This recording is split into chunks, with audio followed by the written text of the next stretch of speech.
You guys hear me okay?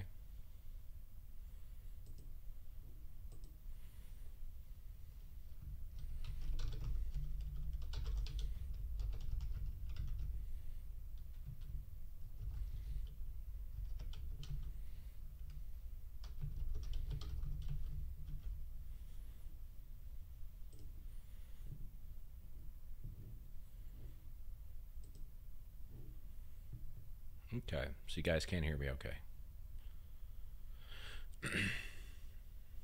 Great. We haven't done a Periscope in a long time. I've got some equipment that actually works now to do this stuff from my PC. Hopefully, the audio is matching my lips. Um, so, I know when I tried this back in the summer, it wasn't matching my lips. So, you guys tell me, is the audio matching my lips? Because that would be great if it did.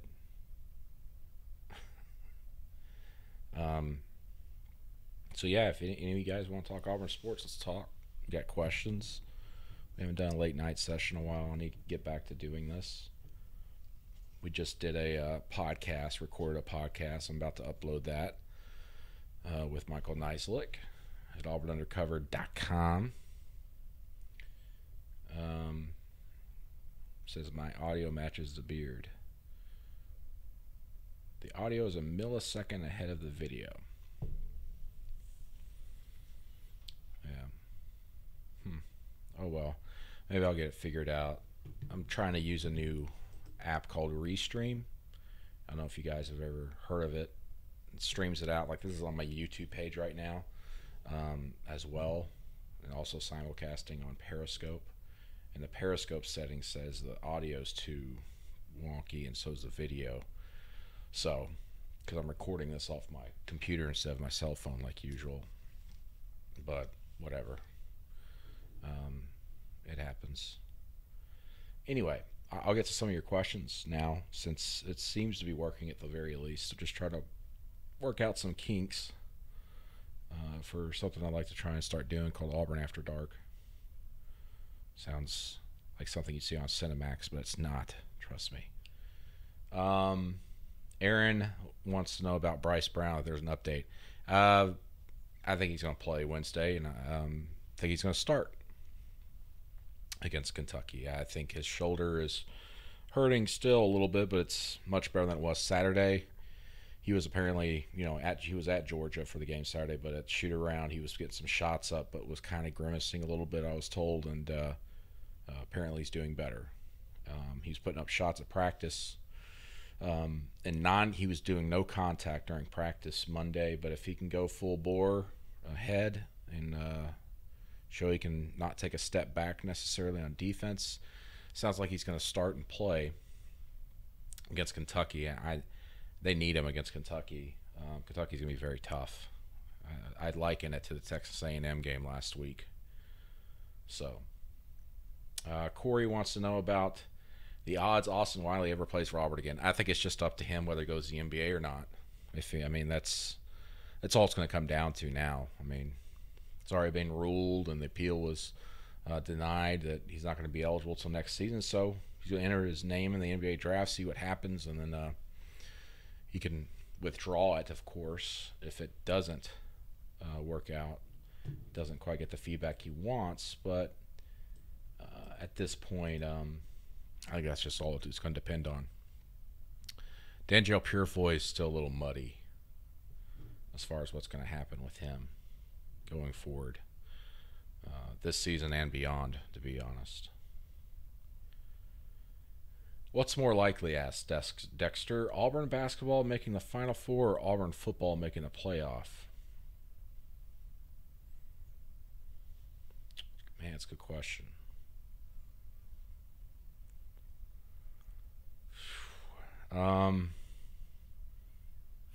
Auburn football making the playoff. Oh, it's maybe the unpopular thing to say right now, but I'd go with that. The basketball team is very talented. They're fast. They wear people out, but at some point you would think in the tournament before the Final Four they'd run into a team with some big men that would be able to offset some of what Auburn does. But it all depends on the draw they get in the NCAA tournament, of course. But I also think it's very important. We talk about this on the podcast that you can listen to here in a little bit when I upload it. But I think it's important Auburn stays at a 4 seed or above in the tournament just so they can get some more favorable matchups. Whenever you get to the 5 or below line, I mean, it's like a coin flip in those games a lot of the times.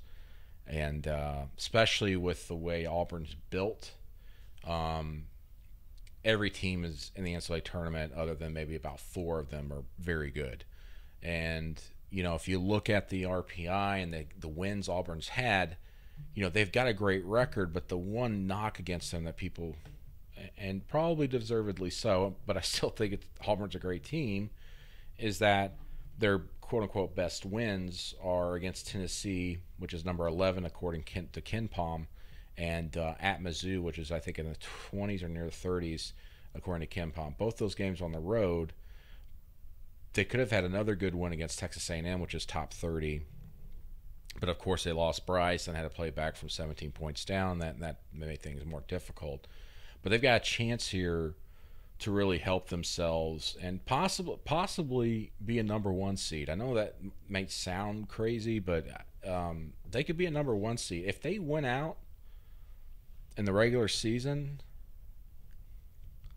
and make the semis of the SEC tournament. I think it's possible they could be a 1 seed, especially with as much disparity, not disparity, but as much many losses we've seen with a lot of the teams ranked in the top 10 over the last couple of weeks. And I think it's going to get crazier when it comes near the end of the regular season, and of course when the conference tournament starts. So, but Auburn's got to win out the regular season, which would include road games at South Carolina, Florida and Arkansas. Those Florida and Arkansas games are back-to-back.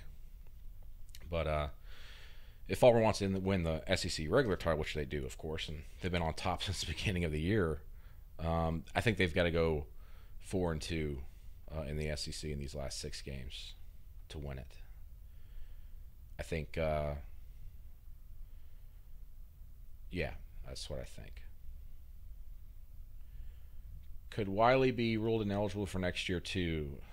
As it stands now, I don't see it, but I mean, it depends on what is going on with the NCAA. But as it stands now, Auburn's already conducted its internal investigation and is ongoing with that. And then they presented what they had to the NCAA and all that. So that process, unless something new comes to light, I don't think anything is going to happen with Wiley. Aaron asks, what are the odds Jarrett Stidham plays in the A-Day game? I doubt he does.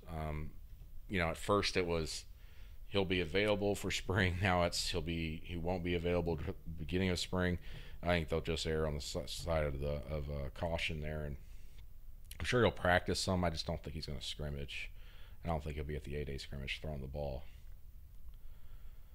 which is good in a sense for the backups because, man, I really want to see Malik Willis and Joey Gatewood with that first-team offense, don't you? No, I do. So, not a lot of folks on here. I know I did this late. It's almost 1 a.m. Man, time flies. The late night. But yeah, we should have a podcast up here in a little bit. I got to upload it. In fact, I'm going to start uploading it now. But this is more or less a test run for things I'm wanting to do with the podcast in the future. Or not the podcast, but with Periscope and YouTube and possibly Facebook Live. This isn't going to our Facebook page. Don't want to wake up too many people. Our Facebook page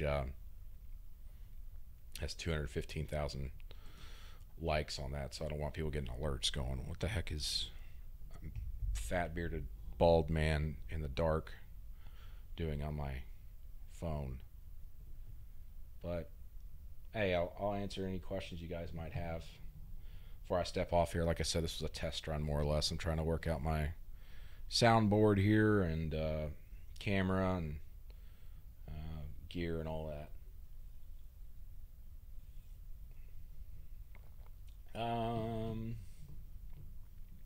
Jot wants to know about the grad transfer from Rice, Calvin Anderson. Haven't really heard anything other than he liked the visit, but everybody says that on every visit. Nothing shows me that anything's changed from what Bruce Feldman was reporting a week or two ago, or a couple weeks ago, I guess now maybe, that Auburn was in third place. But you never know. I mean, we'll see. Keith Niebuhr, our recruiting analyst at AuburnUndercover.com, knows much more about Calvin and what he's thinking, what he's doing, than myself. I've never met the kid, never talked to him, but I know Auburn was in quite the battle to get closer to the center of the radar, so to speak, than where they were, because it's tough. But I think Auburn, no matter what happens, they'll continue to look at the transfer route, graduate transfers, to potentially bring someone on board along the offensive line, whether they get Calvin Anderson or not. I think that's how much they're needing someone. So, yep, no problem, Jot. Starting offensive line next year. My brain's mush right now, so but I'll answer the second part of your question. Can Prince Tega and Calvin Ashley step up? You would certainly hope so, especially with Calvin Ashley. I think Prince Tega's got the makeup to be good. He had some on and off games this past season, but I think Calvin Ashley, 5-star guy, he's got to be the type of player that comes in his second year after a red shirt and shows he's capable of challenging for a starting spot and also holding down a starting spot. And they need it. They need it now. They really do.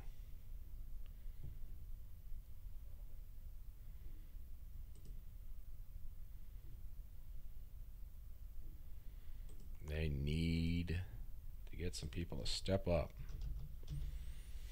So who's going to the basketball game Wednesday night? It's going to be pretty turnt, as the kids say. Is that what they say? It's too bad it's an 8 o'clock tip. That's bad for trying to get people to the game, but it's Kentucky. People will show up. But that's a man. It's going to be a tough game. Very tough.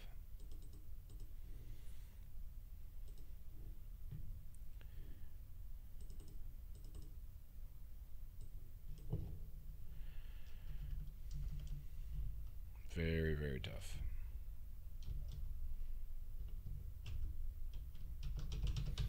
Man, my computer is going.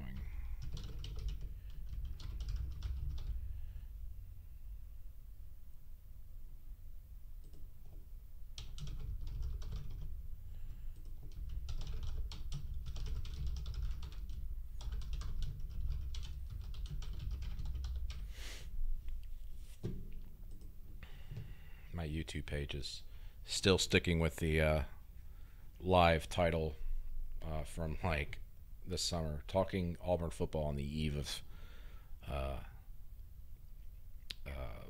preseason practices. Not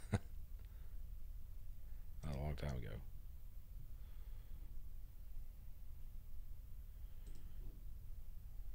Oh, I've lost a subscriber.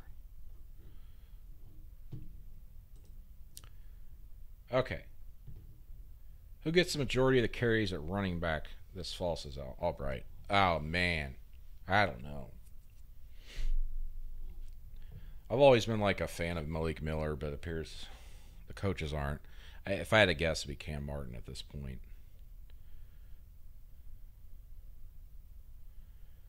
Has the new athletics director been around much? Yeah, he's been in games and hobnobbing and shaking hands, and I don't know if he's kissed babies, but him and his wife have been hanging out with folks and getting to know people.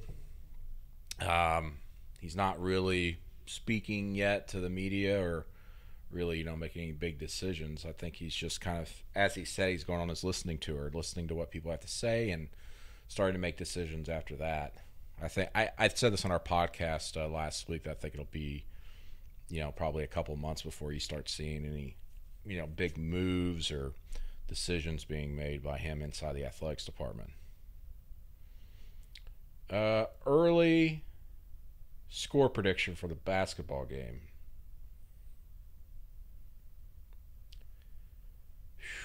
Tough. I'm going to say 80-75 Auburn.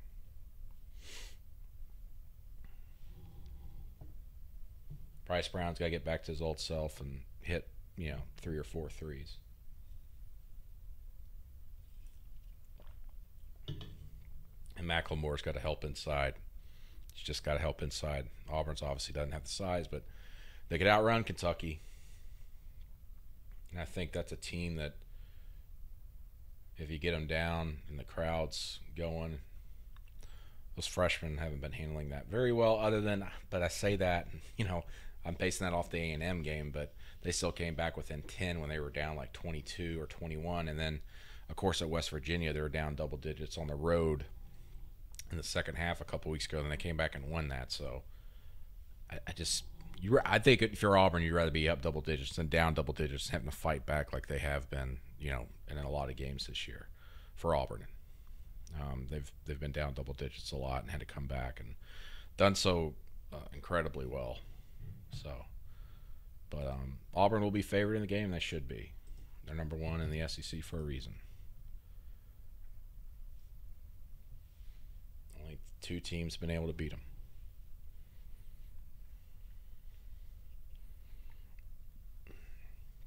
And they've done so by pretty much 1 possession each game. So, what do you guys think, by the way, for those of you who are still here actually watching, of Bruce Pearl saying that he hopes the student section is classy and respectful of Tony Barbee returning to the Plains? Barbee, of course, was the coach before Pearl here, did a pretty bad job as a coach, and is now at Kentucky on Calipari's staff, where he holds a piece of paper a lot on the bench. What do you guys think of that? Should fans not boo when they see Tony Barbee? I gave my take on our podcast, but I was interested to hear what you guys had to think, because I don't think there's a lot of love lost there. Also, it's interesting that Tony didn't show up to the game here at Auburn 2 years ago because he was out recruiting that night for Kentucky. So I don't know. What do I know? But what do you guys think? Anybody able to type on their phones? Anybody watching? No one's watching. If I do these earlier, we'll get more people. Remember when we used to do these periscopes late at night, like 10:30, 11? We get like 100-something people in here. One person says, listen to Bruce. So that's interesting. I just don't think everybody's going to listen to Bruce. I mean, I don't know. Tony played a lot of golf while at Auburn.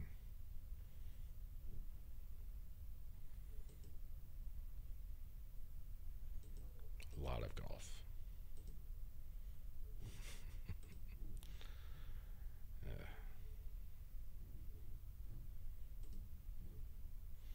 There's one vote for boo. One says, I'm going to listen to Bruce, but Barbie basketball was hard to watch. And a lot of the decision making he did during games was interesting.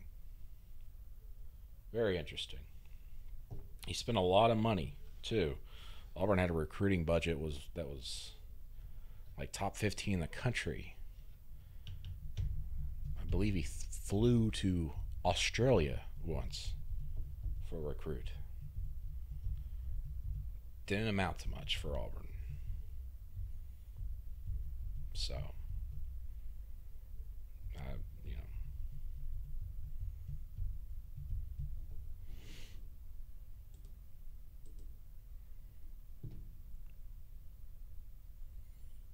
yeah, yeah, yep, that's right. He had a very expensive recruiting budget. They gave him like everything to be successful, and he couldn't do it. Let's see if I can find that story.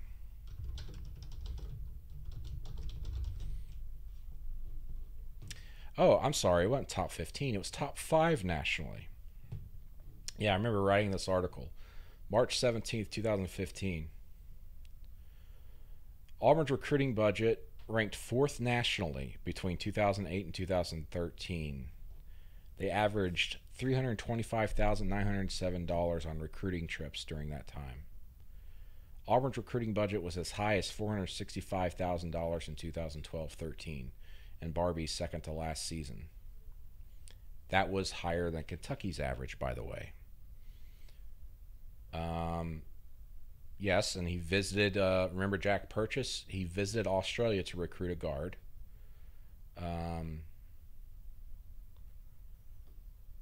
And Barbie was 18-50. Jay Jacobs at the time told USA Today, quote, "It was a bad return on investment." He also said, quote, "It didn't work out, so I fired him." So there you go. The highest rated recruiting class for Tony Barbie was number 32, according to the 24/7 Sports composite. So they didn't get much bang for their buck. Number 4 in the country during that time, during the Barbie era. Crazy. And none of those players either stuck around or made big splashes. KT Harrell, the transfer, was great. But he had some players didn't pan out or had to leave or got kicked off the team. And 18-50, by the way, was the SEC record, I believe, not overall record. But that's what matters. I mean, think of that. Bruce Pearl is already matched or is halfway to Barbie's career SEC record in one season. Yikes. That's kind of crazy. You know what I mean? You won 18 SEC games your entire Auburn career. And that's why Tony was fired. Yeah, I mean, look at this. Let's see here. He's got 26 SEC wins. Bruce Pearl does so far as Auburn's coach. 26.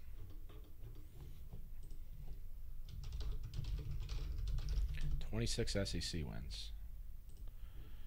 Tony Barbie had 18. 18-50. Winning percentage of 26.5%.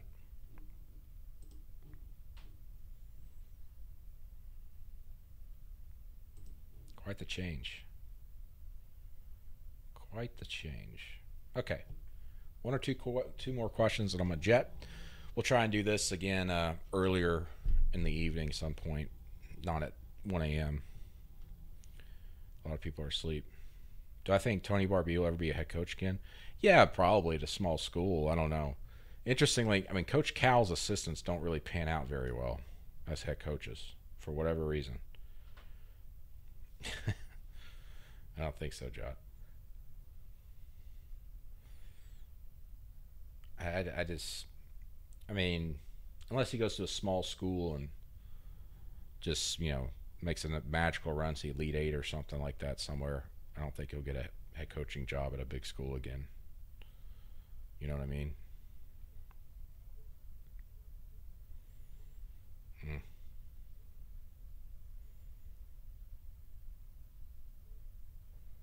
Okay, maybe one more question.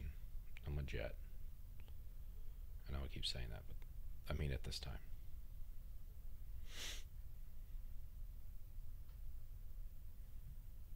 Our podcast will be up here in like 15 minutes. So if you want to listen to it on the drive to work, or you're still awake and want to listen, you can go to auburnundercover.com or subscribe to the Auburn Undercover podcast on iTunes or Google Play or TuneIn, Pocket Casts. We got a lot of options. So, okay. Don't think we're getting another question. But I want to thank the dozen or so of you that joined on this late night. I've been watching the Olympic curling's back on. I might put that on while I work late tonight. I was watching curling the other night too. What was the other night? Last night when Canada beat Norway or someone in mixed doubles. And of course I watched Chloe Kim earlier on our first jump. I didn't get to see her last jump or whatever. But anyway, or jump on the half pipe. See how informed I am with the Olympics. All right, everybody. Thank you for joining me. I appreciate it. We'll try to do this again, of course. Try to do this more regularly. But make sure you go to auburnundercover.com for full coverage. auburn.247sports.com. As we follow this amazing run by the basketball team, football recruiting, spring practice coming up, and a whole bunch of other stuff. Softball's, of course, started up. We're all over that. Baseball's starting up this week. So busy time for Auburn athletics. Thanks, guys.